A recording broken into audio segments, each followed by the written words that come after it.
Hello everyone, this is me Sadiya here. मैं आपके लिए लेके आई हूँ एक और रीडिंग जो कि होगी उन लोगों के लिए जो जानना चाहते हैं कि आने वाले दिनों में आपकी लव लाइफ में क्या होने वाला है। तो ये रीडिंग चेक कर सकते हो। इस रीडिंग में हम ज़्यादा कार्ड्स पुल आउट नहीं करेंगे और या अगर कोई टॉपिक सजेशन के लिए आप देना चाहते हो तो दे सकते हो। आज से I will be actively doing reads. Shifting मेरी ऑलमोस्ट डन हो चुकी है। सो या जस्ट रिमाइंडिंग कि चैनल रीडिंग है, सबके साथ मैच कर भी सकती है और नहीं भी। सो जो बातें जो मैसेजेस मैच करते हैं उन मैसेजेस को पिक करो और बाकी सबको छोड़ दो। अगर आप पर्सनल रीडिंग्स चाहते हो पेपैल से या ईजी पैसेज पेमेंट कर सकते हो। सिर्फ तभी रीच आउट करो ताकि आपका भी टाइम वेस्ट नहीं हो और मेरा भी। सो लेट्स सी कि क्या होने वाला है आपकी लाइफ में आने वाले कुछ दिनों में। Let's begin. We do have Nine of Cups. Wow. मुझे लगता है कि आपकी ड्रीम्स, आपकी डिज़ायर्स आपको फुलफिल होते दिखेंगे आने वाले टाइम में। We do have Wheel of Fortune और we do have Eight of Coins. It seems like कि आपकी जो विश, आपकी जो डिज़ायर थी जिसके ऊपर आप काम कर रहे थे, और आपको लग रहा था कि शायद आपको गिव अप करना पड़ेगा इस डिज़ायर को लेकर, इस विश को लेकर। मुझे लगता है कि आने वाले दिनों में आप मिरेक्युलसली चेंजेस देखोगे आने वाले टाइम में, जो कि आपको आपकी डिज़ायर, आपकी विश के करीब लेकर आएंगे। आपका हार्ड वर्क जो आपने दिया है, चाहे वो वर्क है, चाहे वो करियर है, चाहे वो लव लाइफ है, आपका हार्ड वर्क जो है वो वेस्टेड नहीं होगा। आपका हार्ड वर्क जो है रिकग्नाइज्ड होगा, वैल्यूड होगा, अप्रिशिएटेड होगा और आपकी लाइफ में वो चेंजेस आएंगे जो आप अपनी लाइफ में शायद फ़िलहाल आते नहीं देख रहे हो, क्योंकि आपको लग रहा है कि आप हमेशा एफर्ट करते हो बट आपको वो वैल्यू रिकग्निशन नहीं मिलता जो आप चाहते हो, डिज़ायर करते हो। um, मुझे लगता है कि आपकी लाइफ का वो साइकिल शुरू होने वाला है जो कि बहुत ज़्यादा लक, ब्लेसिंग, अबंडेंस लेकर आएगा आप में से मेजॉरिटी लोगों के लिए।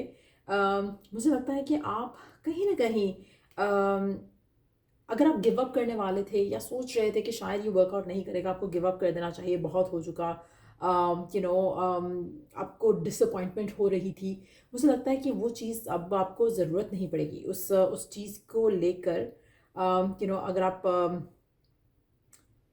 बुरा फील कर रहे थे कि आपके हक में कभी भी कुछ बेटर नहीं होगा, सिचुएशन ऐसी ही रहेगी और आप कहीं ना कहीं अपने आप को समझाकर मूव ऑन करना चाह रहे थे, मुझे लगता है कि आने वाले दिनों में आपको ब्लेसिंग जो है वो एज अ गिफ्ट मिलेगी। क्योंकि राइट नाउ आप शायद एक्सपेक्ट नहीं कर रहे हो कि कुछ आपके फेवर में चला जाए, कुछ आपके लिए वर्कआउट कर जाए, जो कि बहुत ज़्यादा रीज़न होगा आपकी खुशी का। क्योंकि जहाँ पर आप सोच रहे हो कि ये वर्कआउट नहीं करेगा और आप उसे वॉक अवे करने का सोच रहे हो, that's gonna be the moment जब ये वर्कआउट कर जाएगा। आपकी एक्सपेक्टेशन इस चीज़ से लेकर नहीं रही होगी। मुझे लगता है कि मेजॉरिटी लोगों के लिए ये लव लाइफ की सिचुएशन भी हो सकती है जब you are least expecting something अपनी लव लाइफ में किसी स्पेसिफिक सिचुएशन को लेकर। चाहे आप सिंगल हो तब आप सोच रहे हो कि शायद शादी नहीं होगी या लाइफ पार्टनर नहीं मिलेगा, जब आप लीस्ट एक्सपेक्ट कर रहे होगे तब वो चीज़ आपके सामने मैनिफेस्ट होते हैं, आपको दिखेगी। अनएक्सपेक्टेडली शिफ्ट्स मुझे लगता है कि आपकी ज़िंदगी में एंटर होने वाले हैं और आप अपनी लाइफ में बहुत ज़्यादा हो सकता है कि अप्स एंड डाउन्स का शिकार रहे हो रिसेंट टाइम्स में, चाहे करियर है, चाहे वर्क लाइफ है, चाहे लव लाइफ है, चाहे फैमिली लाइफ है। लेकिन फाइनली अब आपको लगेगा कि नहीं, you were like deserving of the victory जो आपके जहन में आपकी ज़िंदगी में आ रही है और जो आपके जहन में नहीं थी शायद। सो डेफिनेटली मुझे लगता है कि आपकी लाइफ में ब्लेसिंग्स जो है वो डेफिनेटली एंटर हो रही हैं। आपकी विशेज़, आपकी डिज़ायर्स आपको फुलफिल होते दिखेंगी। Let's see some more cards.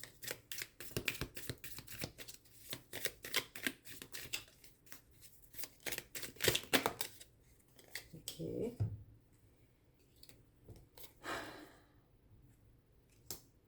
एक और कार्ड ऐड करेंगे।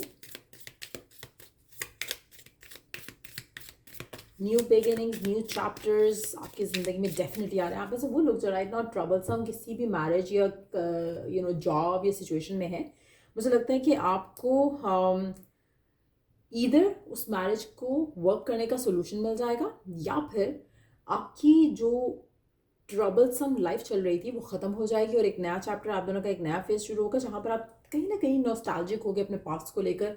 और अगर आप नो कांटेक्ट की सिचुएशन में हो तब भी मुझे लगता है कि there will be like some sort of nostalgic feeling coming in, जो कि आपके लाइफ पार्टनर और आपके पर्सन को आप एक दूसरे के लिए एक एक रीइग्नाइटेड फीलिंग्स जो है वो आप फील कर पाओगे एक दूसरे के लिए, जो कि आपके रिलेशनशिप को एक डेफिनेटली नई डायरेक्शन देगा।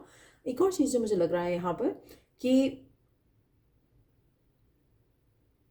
कहीं ना कहीं आपके मन में इस सिचुएशन को लेकर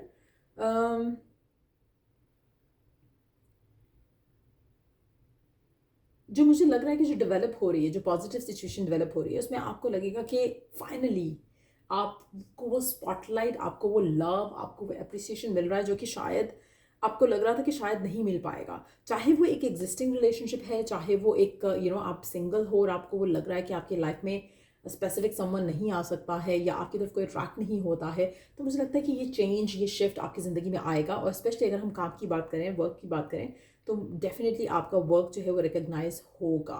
आप ऐसे कुछ लोगों के लिए हो सकता है कि आने वाले टाइम में आप किसी चीज़ से मूव अवे करो।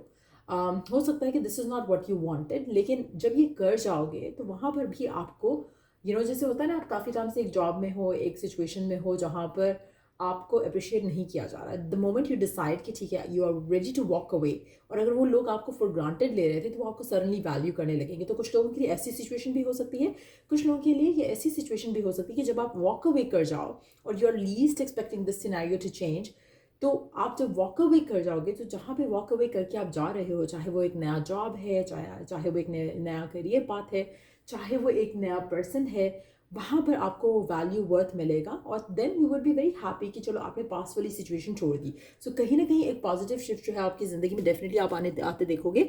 और मुझे नहीं लगता कि आपको कोई भी किस्म की वॉरेड एनर्जी जो है वो आपकी ज़िंदगी का हिस्सा रहेगी।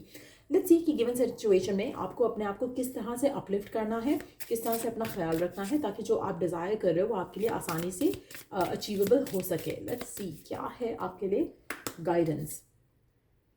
Watch a movie. कोशिश करो कि आप अपने आप को रिलैक्स रखो, अपने आप को बिजी रखो, अपने आप को जैसे होता है ना कि आप रिलैक्स कर रहे हो। कुछ लोग होता है कि टीवी भी देख रहे हैं, माइंड में उनकी hundreds and thousands of things चल रही होती हैं।